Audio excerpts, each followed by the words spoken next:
Trump has announced Herbert Raymond McMaster as his new national security advisor. McMaster is a senior figure in the military, and he hopes to fill the position left by his predecessor, Michael Flynn, who was forced to resign last week.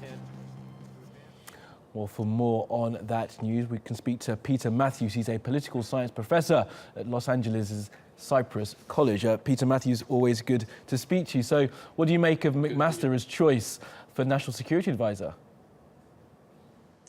I think it's an excellent choice. He's got the credential. He's 54 years old. He's got a graduate from West Point, top college at Army College, and also a Ph.D. in military strategy from the University of North Carolina.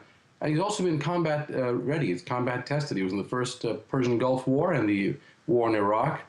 One thing about him, though, he emphasized when he was in Iraq that there shouldn't just be combat tactics developed and used. It should also include economic development and local partnership with leaders, local leaders. Bring them in the whole coalition to rebuild the country. And he helped to turn the war around when it was looking like the United States would lose. His counterinsurgency efforts actually paid off a little bit for a while anyway. So I think this man is to be a good person. He's not an insider, though. He may not know how to negotiate or navigate all the intricacies of Washington, D.C. and the political world, but he's got a lot of respect from a lot of people. And John McCain backed him, and Senator Tom Cotton, the senator from Arkansas, was very instrumental, and he was also a military man under this gentleman. So it's going to be very interesting to see. I think it rounds out the team.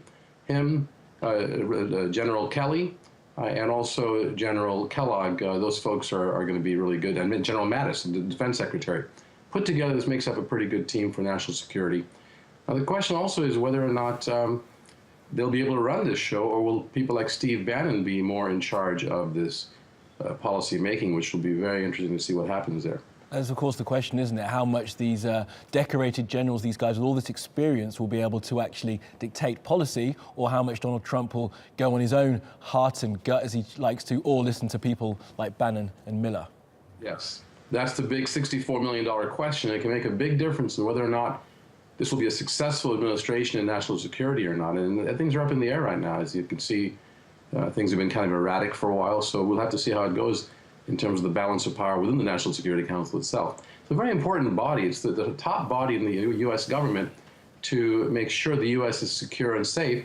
And the National Security Council advisor actually meets with the president every day early in the morning, gets all of the information from all of the different intelligence sources, brings them to the president in a succinct report, and gives the president information to decide how to act that day. And he might even meet him again at night to let him know, wrap up things for the day as to what's going on around the world. It's a very important position.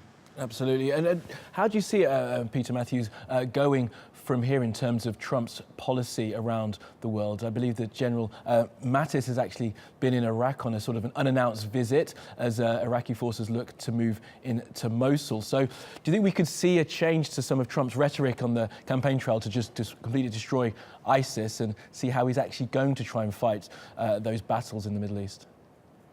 There has to be a change, because he used a lot of rhetoric just to get people riled up and backing him as the diehard supporters. And he was kind of unpredictable in his rhetoric. You know, you didn't know if he was going to be harsh on some countries or more diplomatic with them.